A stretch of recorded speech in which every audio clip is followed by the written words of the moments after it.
બનાસ ડેરીની ચૂંટણીને લઈને ફોર્મ ભરવાની પ્રક્રિયા શરૂ થતાં પૂર્વ કેન્દ્રીય મંત્રી હરિભાઈ ચૌધરીએ ઉમેદવારી પત્ર ભર્યું છે। પૂર્વ કેન્દ્રીય મંત્રી હરિભાઈ ચૌધરી આજે પોતાના સમર્થકો સાથે કલેક્ટર કચેરી આવી પહોંચ્યા હતા। હરિભાઈ ચૌધરી પાલનપુર બેઠકમાં ચૂંટણી અધિકારીને પોતાનું ઉમેદવારી પત્ર રજૂ કર્યું છે। ભાજપના મેન્ડેટ પહેલા જ ભાજપના આગેવાનો ભરી રહ્યા છે ફોર્મ। ગઈકાલે કાંકરેજ માતીથરા માર્કેટના પૂર્વ ચેરમેને પણ ભર્યું છે પોતાનું ઉમેદવારી ફોર્મ। ભાજપ મેન્ડેટ પહેલા જ ભાજપના આગેવાનો બનાસ ડેરીના ડિરેક્ટર માટે ફોર્મ ભરતા બનાસકાંઠાના સહકારી માળખામાં ગરમાવો જોવા મળ્યો છે। જે કે સિંગુરતી સાથે ભરત ઠક્કર ડીસા।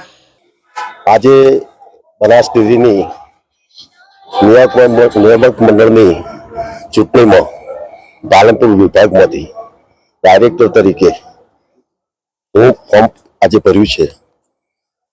બનાસકાંઠા જિલ્લામાં વર્ષોથી મેં કામગીરી કરી છે।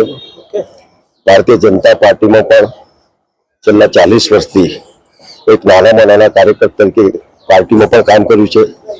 સરકારથી તે પણ મેં કામ કર્યું છે। પ્રદેશના ઉપાધ્યક્ષ તરીકે મેં પ્રદેશ ઉપાધ્યક્ષ તરીકે કામ કર્યું। સંસદમાં પણ હું 4 વખત સંસદ સભ્ય। આ જિલ્લાએ મને ખૂબ પ્રેમ આપ્યો છે। આ જિલ્લાના નાગરિકોની સેવા કરવાની મને ખૂબ તક મળી છે।